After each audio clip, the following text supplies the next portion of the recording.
Sveiki, šiandien aš esu prie Baltijos jūros, prie kurios aš gyvenu.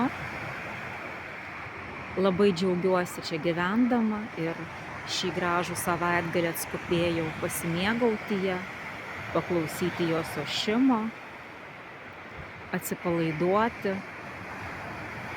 Ir kai aš esu, mano kūnas čia ir dabar, ir aš galiu mėgautis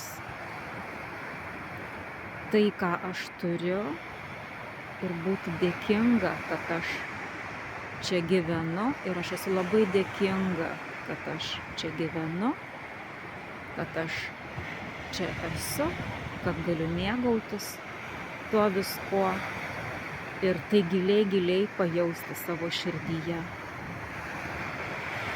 Dėkingumo praktika daro stebuklus ir vėlgi suteikia mums teigiamų emocijų.